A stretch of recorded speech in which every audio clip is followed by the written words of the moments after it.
Welcome to the Peace and Parenting Podcast. I'm Michelle, and I have a lovely guest, Stevie, who has come with a parenting question from Instagram. So, Stevie, can you introduce yourself? Yes. Well, first of all, thank you so much for having me, Michelle. Yes. And yes, my name is Stevie. I am from New York, and my daughter that I have the question about is 9 years old, just about. Okay, great. So, tell us, what is this question? Okay. So it is just that her opening up to me is just like something that doesn't happen easily at all. And so my question is how to have either the language or how do I connect with her in a way that she can share with me like what's going on with her inside. Yeah. Tell me more about her. What's her temperament like? She is very reserved.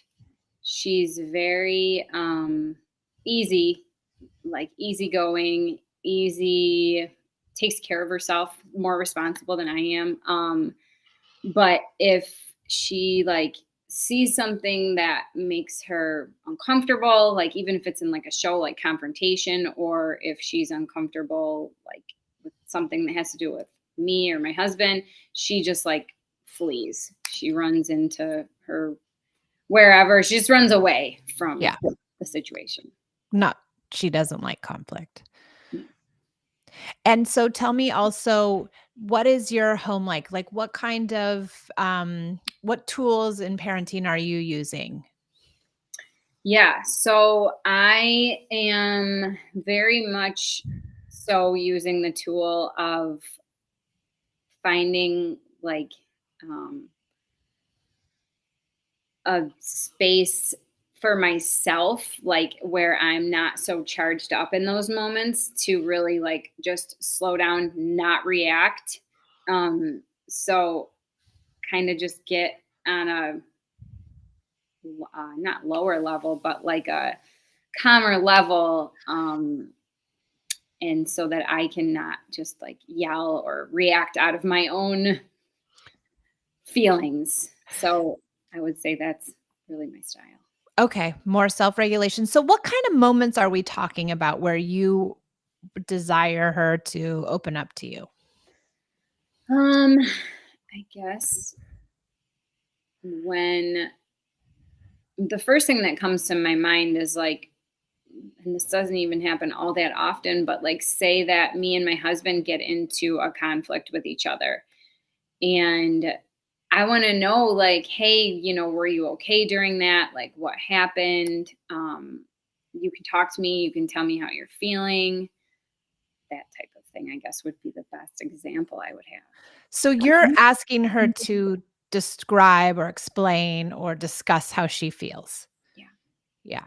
Okay, this makes more sense. And what's her reaction? We'll talk about it later. I don't want to talk about it. I don't want to talk about it. And what's your reaction to that? Okay, but when's later? Mhm. Okay. Okay, good. And then what is her reaction to that? Well, and it just made me think of other instances, like with her, the way that her eating, like I want her to eat differently. And I'm like, honey, can we like, talk about this? And, she's like, Mom, next time we'll talk about it. Yeah. So yeah, when I get to the point of like, okay, but it's hard. We don't really ever get to the next time. She's just like, no, no. Okay, but we will, but I will. Okay. And have you ever gotten her to open up? Yeah. And what are those discussions like? They actually go well. Like Yeah. she most of the time it's like I can't get her to like stop long enough to just like think about what she's actually feeling or what she's so if I can slow her down enough, she will open up and like Yeah. actually if she can just take the time to think about it. She's got it all in there. I love how you said if she can take the time to think about it, because she sounds like that kind of kid. Mhm. She sounds like the kind of kid who, in the moment, isn't going to be able to process her feelings, understand them, synthesize them, and then also respond to you to give you a succinct answer that you're looking for. I don't think it doesn't sound like now I don't know her well enough to know or you well enough to know, but it sounds like on the surface that in those moments where you're asking her to have a discussion with you about how she feels, that she's not ready, but you are. Mhm. And so that makes a really difficult moment for you all because you're like have this fear or burning desire or this like urgency to fix the situation or to get it resolved or to have some sort of, plan as to how we're going to fix this, or you have an agenda Mhm. and she's not really on the same page with you in those moments. So I think thinking about that piece, what I mean, if you were me in this situation, what would you suggest to yourself? If that is true, what's a good solution then? Yeah, so my mind was kind of already going there, and I'm like, I feel like it's the follow through, but when? When do I follow through? And I'm like, and automatically I'm like, I'm not good at following through. That's why, you know, all those Mm, things that come up. But like, when? When is a good time? Do I ask her when a good time would be? Do I? yeah, I think this is a really good question. Is it the follow? Is it about the follow through? Or is it about allowing her to come to you when she's ready? And if you gave her enough space and time and empathy and understanding in those moments, would she come more readily? Mm, So, like, for instance, when you and your husband have a conflict, be like, that was really hard. I'm sorry you had to witness that. That's it. mm, You let her sink into it, and you're quiet and you're listening. I think if we replaced a lot of the talking with a lot of listening and empathy, that maybe it would change your dynamic, because I think it's like things get heated or things are hard or there's a slight conflict or there's something that's difficult, and you're immediately trying to get her to talk about it. And so now you guys, it sounds like you've gotten to this pattern where she's like, no, no, no, no, no, no, no, no, I'll do it later. I don't want to, I don't want to, I don't want to. And maybe she can feel your urgency. And so if you could let go of that urgency and say, "This is not the end of the world. My husband and I got in a conflict. It's okay. She is not going to be, eternally damaged from that." And maybe that's piece of it. You're like blaming yourself like, "Oh, we got in a conflict and she saw it and now it's like I got to figure this out for her because it's going to damage her." And I think we go to this, place of guilt and shame ourselves, and we want to fix it. I don't know if that makes sense for you. well, yeah, and like the helpful part was when you said like just go to her and say, I'm sorry that you had to see that. What was the rest of it that you said? Sorry. I understand it was hard, I or it was understand. hard. Yeah. Yeah, and So then like, just quiet. like I need that little like language right there. Empathy. So instead of saying try, and I think of many of us, like, especially in this world of, connective, gentle, conscious parenting, many of us we think our job is to help our children tell us their feelings. I don't know if that's true. Mhm. I think our job is to use and implore the tool of and the idea of empathy, and to allow the feelings to be what they may. Mhm. And they don't have to tell. I mean, a child in that moment when they see their parents having a conflict, I don't think they know how they feel, to be honest. I don't think they know what's wrong. I don't think they can even tell you, "Yeah, I don't wanna see you and daddy fighting." I don't know if they can say that. I don't know if they can feel it. I don't know if they can articulate it. Mhm. And so is it more important, and I think we've gotten away from this idea, and Dan Siegel says it, and I don't believe it, to be honest. He says, "Name it to tame it." That's one of his, like, key catchphrases, and he says, "Name the feeling in order to tame the feeling." And I feel like hold space for the feeling, to allow the feeling to be, Mhm. and that's all we need. Now maybe 3 days later, because you've given her that empathy, she'll come back and say, "That was hard watching you and daddy do that." Or maybe next time when you do it, she'll be able to articulate because you've just held space and you haven't required her to explain herself. Mm, Does that make sense? totally, totally. Yeah. What are other instances that you see this playing out? Because maybe we can get some verbiage around those. Yeah. Um, hmm.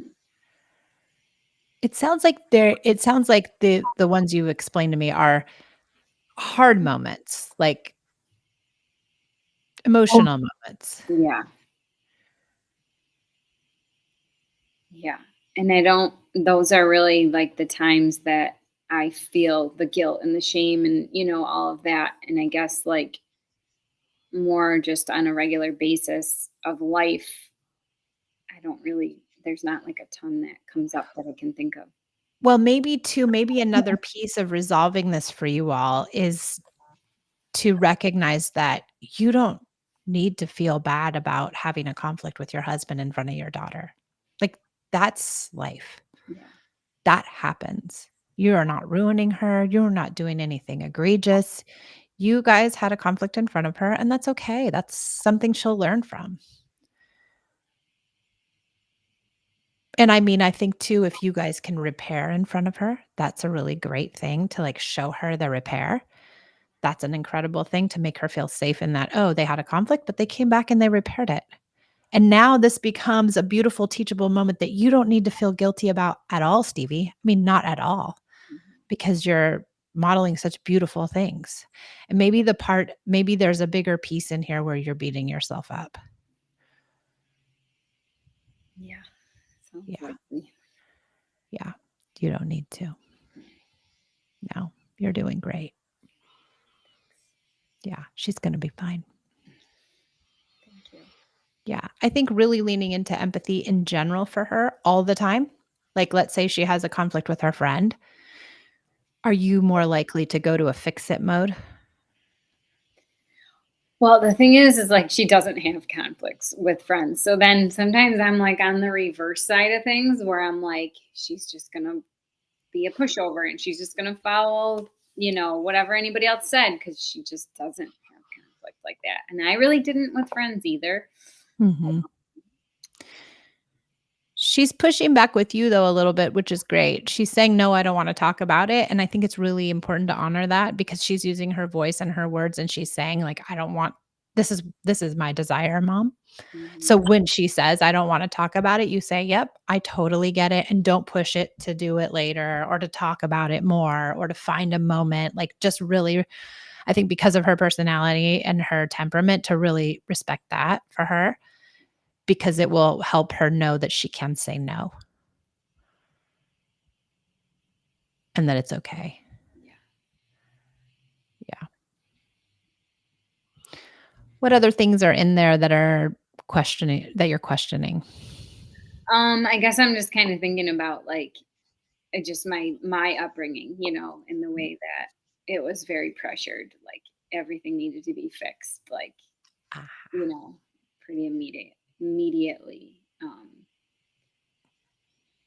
Or it was like, go sit in your room, with those feelings, that stuff you got going on, and then come back out. And whether that was helpful or hindering, I don't really know, but it just kind of made me think about that. yeah. How did it feel as a kid to know that everything was pressured and needed to be fixed? Do you remember how that felt?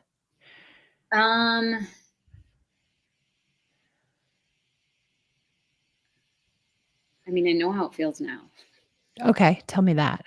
Just like overwhelming. It's just too much. Yeah. And maybe she's getting an inkling of that.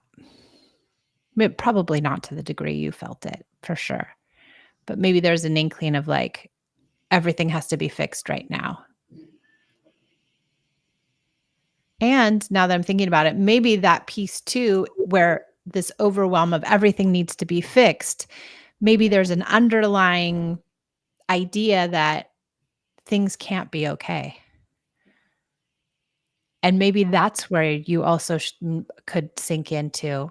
It's okay that there's conflict. It's okay that we don't know our feelings. It's okay that you don't wanna share, that all of this is normal and developmental and part of being in a messy life with someone.